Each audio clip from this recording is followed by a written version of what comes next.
Kembali bersama kami kelompok detoksifikasi, di mana hari ini kami akan membahas siaran mengenai nafsa.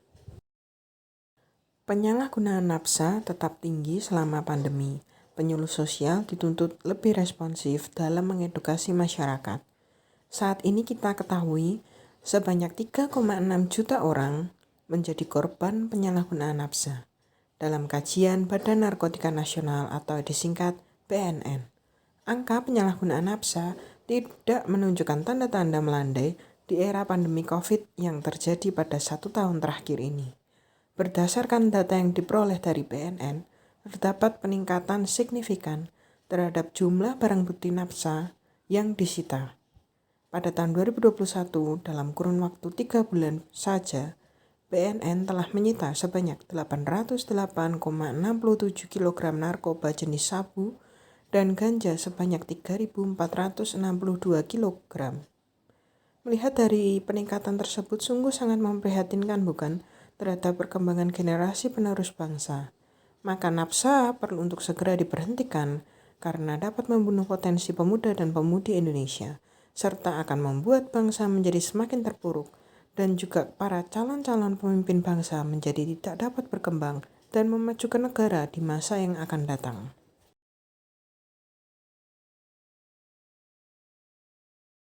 Penyalahgunaan nafsa dapat menyebabkan beberapa dampak negatif. Dampak tersebut terbagi menjadi 4. Apa saja dampak itu? Mari kita simak.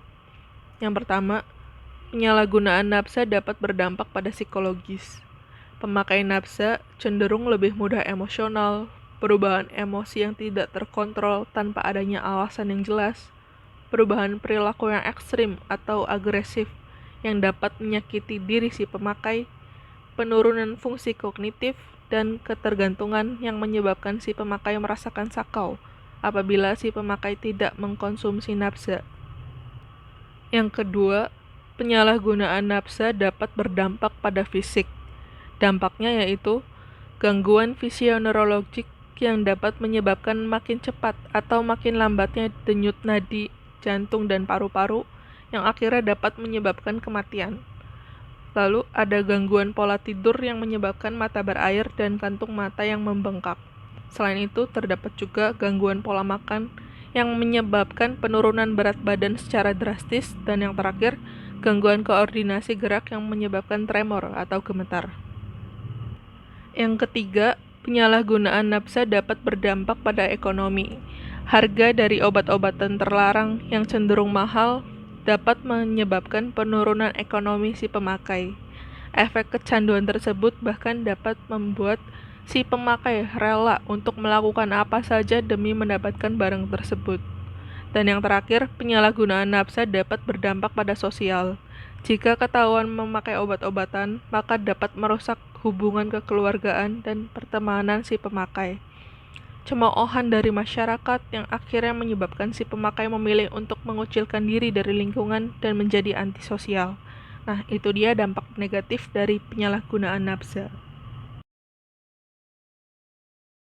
Larangan penggunaan nafza sendiri diatur di dalam 5 pasal di Undang-Undang Nomor 35 Tahun 2009 tentang narkotika, yakni pasal 116 ayat 1, pasal 121 ayat 1, dan pasal 126 ayat 1.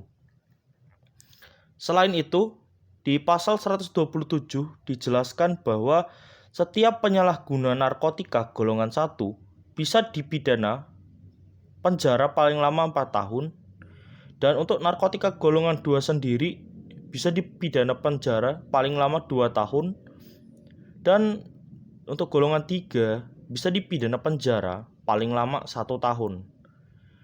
Dan di ayat 3 di pasal 127 dijelaskan bahwa apabila penyalahgunanya termasuk korban atau dalam kata lain terbukti sebagai korban, maka penyalahguna tersebut wajib menjalani rehabilitasi secara medis dan juga rehabilitasi secara sosial. Dan pasal 129 menjelaskan tindak pidana penyalahgunaan dan pengedaran narkoba ini sendiri bisa dipidana penjara paling singkat 4 tahun dan paling lama 20 tahun dan denda paling banyak sebesar 5 miliar kepada setiap orang yang tanpa hak atau melawan hukum memiliki, menyimpan, menguasai, atau menyediakan prekursor narkoba untuk pembuatan narkotika, lalu memproduksi, mengimpor, mengekspor, atau menyalurkan prekursor narkotika untuk pembuatan narkotika,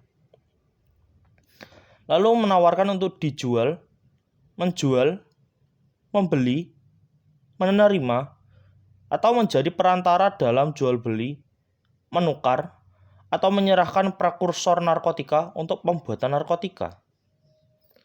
Dan poin D yang mengatakan bahwa membawa, mengirim, mengangkut, atau mentransito prekursor narkotika untuk pembuatan narkotika.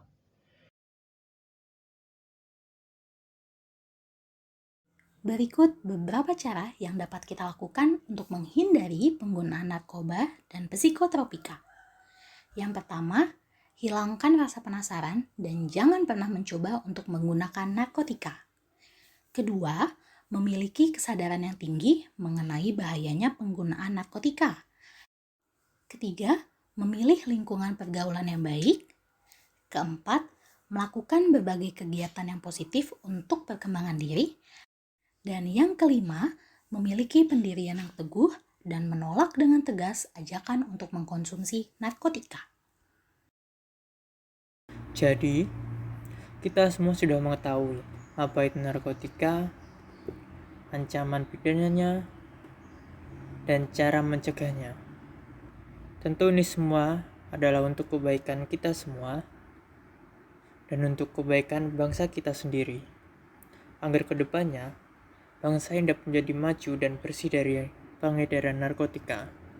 Kita semua harus bekerja sama dengan para penegak hukum untuk memberantas kasus ini yang saat ini semakin merajalela di mana-mana. Teman-teman, kita adalah generasi penerus bangsa.